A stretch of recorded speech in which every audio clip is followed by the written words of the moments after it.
Good morning everyone, কেমন আছো তোমরা? আশা করছি তোমরা সকলে খুব ভালো আছো। আজকে আরো একটি সুন্দর সকাল শুরু করলাম তোমাদের সাথে নিয়েই। তো চলো শুরু করা যাক আজকের ব্লগটি। সকালে উঠে বাসি কাজকর্ম যেগুলো থাকে ওগুলো করে তারপর উপরে এসে দেখছি বাসনপত্র তো ছড়িয়ে ছিটিয়ে আছে। সকালের সব চায়ের বাসন টাসন পড়ে আছে, আর আগের দিনের বাসনও পড়ে আছে, কারণ আগের দিন অনেকটা লেটে এসেছি আর ইচ্ছে করছিল না, তাই বাসনগুলো রেখে দিয়েছিলাম। আর নতুন জামা কাপড়গুলোও সব কেচে দিয়েছি। সকালবেলাটা খুব তাড়াহুড়ো থাকে বলে সকালের কাজগুলো আমি আগের দিন রাত্রেবেলাই কমপ্লিট করে রাখি, কিন্তু কালকে মানে আগামীকাল আমার একদম ইচ্ছে হচ্ছিল না, তাই ভাবলাম বাসনগুলো রেখে দিই, পরের দিন মেজে নেব। তো এই যে দেখতে পাচ্ছ আজকে আবার নিরামিষ, তাই হলো সব কিছু বাসির কাজকর্ম সেরে নিচের কাজ সেরে এখন উপরে আসলাম।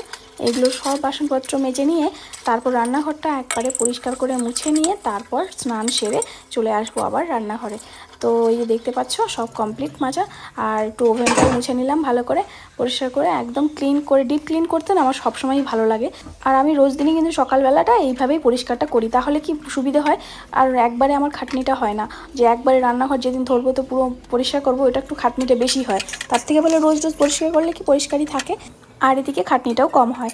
আর দেখতে পাচ্ছ একদম ঝাঁ চকচকে লাগছে পুরো রান্নাঘরটা। তো চলো এখন আমি স্নান সেরে চলে এসেছি, আর এসেই আগে ভাতটা বসিয়ে দিলাম, কারণ অনেকটা লেট হয়ে গেছে, কিন্তু প্রায় 12টা মতো বাজে। আজকে আবার আমাকে একটু ব্যাংকে যেতে হবে, তাই রান্নাবান্না কমপ্লিট করেই চলে যাবো। আর এক তরকারি ভাতই করবো, ঘরে কোনো সবজি আনা নেই, কারণ বাজার কিছু করাই হয়নি। আর সকালে বর তো একদমই সময় পায় না, আমিও আজকে যাইনি বাজারে।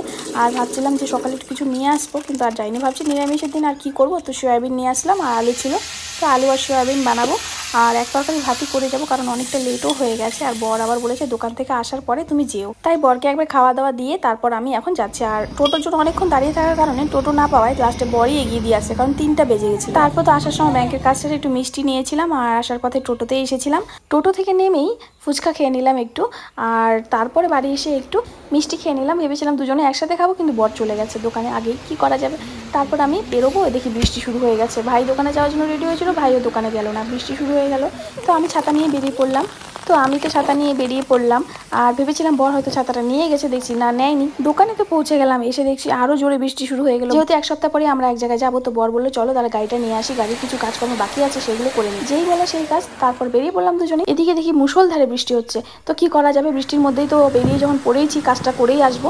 তারপর তো ফাইনালি পৌঁছেও গেলাম মার্কেটে, আর এসে দেখছি পুরো বৃষ্টি বৃষ্টি একদম, তাও বৃষ্টিটা কমেছে।